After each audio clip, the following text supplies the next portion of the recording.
रौनकपुर नाम के एक शहर में राजा रौनक सिंह का राज हुआ करता था। वो हमेशा अपनी प्रजा के हित में कार्य किया करते थे। वहाँ की प्रजा बहुत खुश रहती थी।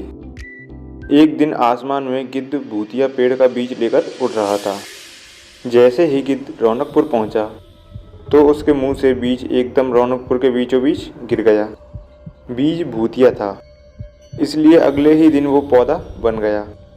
वहाँ के स्थानीय लोगों ने जब पौधे को देखा तो हैरान रह गए, क्योंकि पौधे का रंग काला था। बाद में लोगों ने आपस में चर्चा की और यह समझा कि खेत में उगने वाला घास पात या कोई वनस्पति होगा। दूसरे दिन वो पौधा काफ़ी बड़ा हो गया। लोगों को और ज़्यादा दुविधा हुई कि एक ही दिन में ये पौधा इतना बड़ा कैसे हो गया। बड़ा होते होते वो पौधा तीसरे दिन पेड़ बन गया। समय बीता और लोग भी तेजी से बढ़ने वाले पेड़ के बारे में सोच सोचकर परेशान हो रहे थे। वो इस मामले को राजा के पास लेकर गए। महाराज, गांव के बीचों बीच एक पेड़ उपज कर आया है जो 3 दिनों में बहुत बड़ा हो चुका है।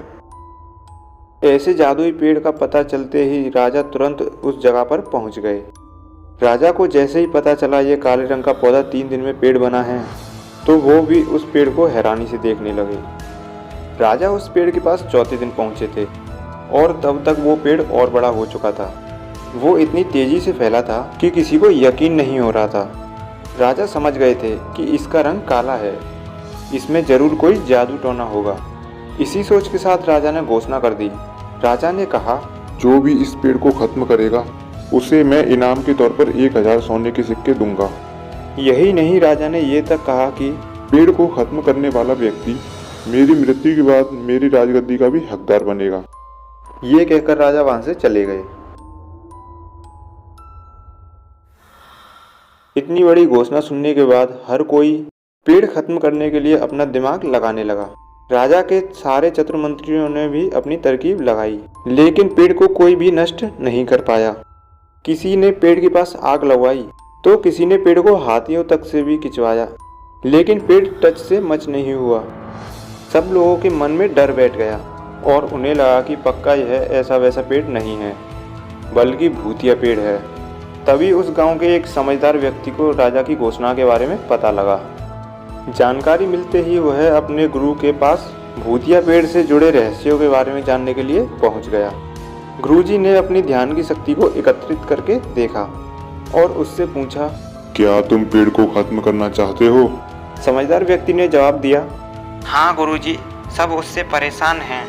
गुरुजी ने कहा कि उसे खत्म करने का सिर्फ एक ही तरीका है। इसके लिए तुम्हें उस पेड़ के आसपास नमक डालना होगा। इस तरकीब के बारे में जानते ही वो व्यक्ति तुरंत राजा के पास पहुंचा और कहा, इस पेड़ के आसपास आपको नमक डलवाना होगा। ऐसा करने पर ही यह पेड़ खत्म होगा। राजा ने अपने सैनिकों को ठीक ऐसा ही करने को कहा। सैनिकों ने मिलकर चारों ओर खूब सारा नमक डाल दिया। नमक डालने के एक दिन बाद ही पेड़ का आकार कुछ कम हुआ। कम होते होते 5वें दिन तक पेड़ एकदम छोटा हो गया। उसके बाद वो गलकर गायब ही हो गया। उस व्यक्ति की तरकीब काम कर गई और राजा ने खुश होकर उसे 1000 सोने की मोहरें पहले दी। उसके बाद एक पत्र दिया जिसमें लिखा था कि वो राजा के मरने के बाद उसकी गद्दी को संभालेगा। वो समझदार व्यक्ति खुश होकर अपने घर चला गया। कहानी से सीख, ऐसी कोई मुसीबत नहीं होती जिसका समाधान न किया जा सके। ज़रूरत है तो सिर्फ धैर्य और समझदारी की।